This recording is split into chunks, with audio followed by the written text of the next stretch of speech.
A Mishawaka family says they're living in fear because this man, Joseph Lee, is still on the run. He's a suspect in a garage fire, an attempted kidnapping, and the shooting of a teenager.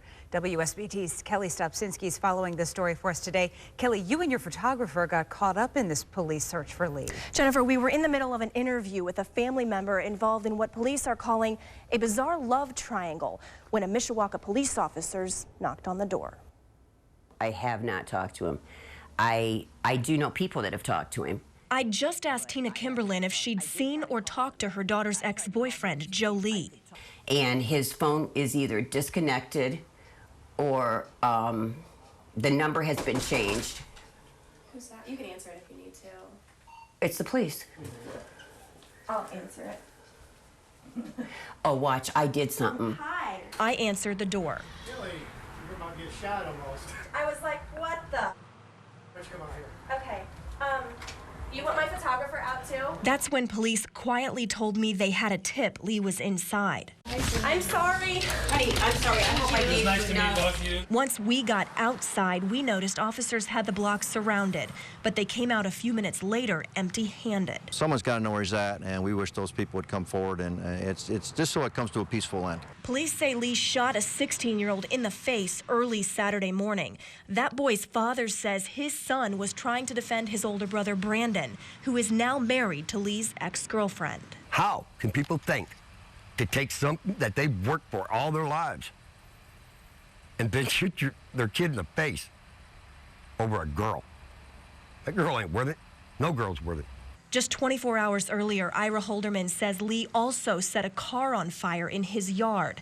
That car and the neighbor's garage are destroyed. According to court documents and police reports, Lee also tried to abduct one of his ex-girlfriend's kids from LaSalle School last Friday. Because of all that, the ex-girlfriend, her kids, and Brandon got out of town while the search for Lee continues. They're in deep, deep hiding. Very deep. And police, where they're at, are right there. I mean, they're not leaving their side. According to court documents, Lee has been in contact with some of his family members since Saturday's shooting.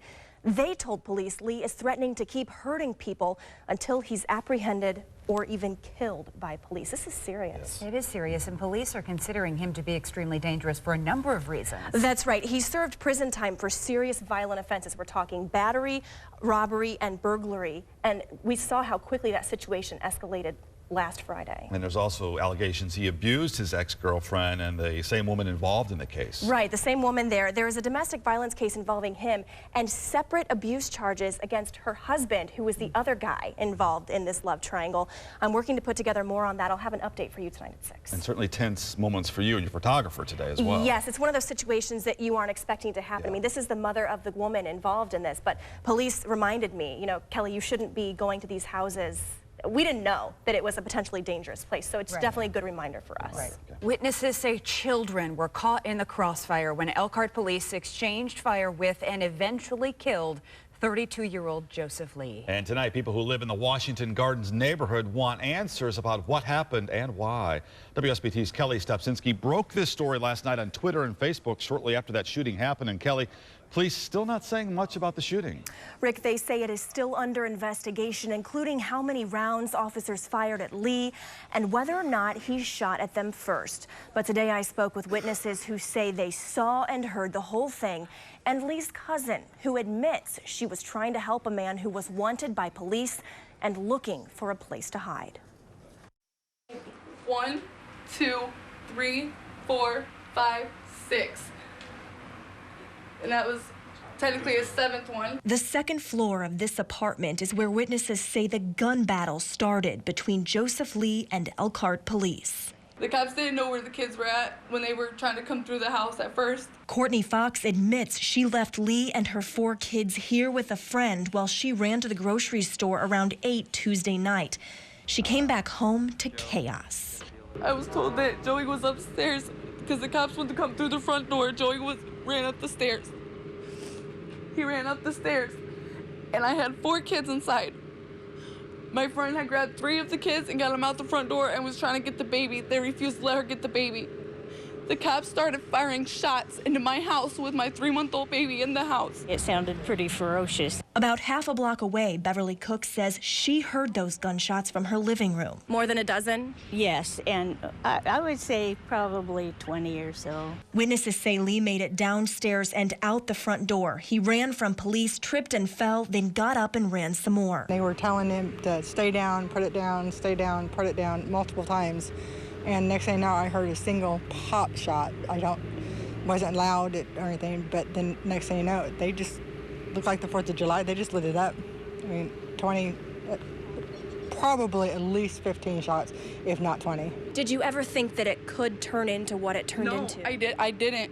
Honestly, I thought that he would have surrendered right away. Would you do it again? Probably not. But I would have tried to help him in a different way. Again, we are still waiting for police to give us details from their investigation. It is very important to point out here, there are still so many unanswered questions here, including whether Lee fired the first shots at police. Sergeant Trent Smith from the Indiana State Police told us just a short time ago their investigation will take some time. He also says, quote, police are concerned witnesses and people may form an opinion of what happened before all the facts are gathered and reviewed. Rick? Now, Kelly, all the witnesses you talked to say they've been interviewed by state police. Investigators want to know what everyone saw and heard. If you were there and you heard the verbal interaction between police officers and Lee, or you saw the confrontation, state police want to hear from you.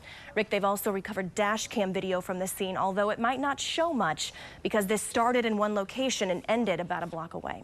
And what about Lee, Kelly? The autopsy happening tomorrow? That's right, but we might not have specific answers from that right away, including how many rounds hit Lee and how many different officers fired weapons at him. I also spoke with another family involved in this bizarre story today.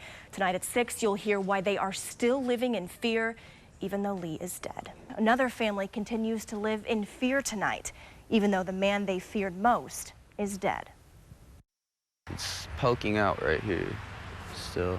The bullet is still lodged in 16-year-old Zachary Holderman's face.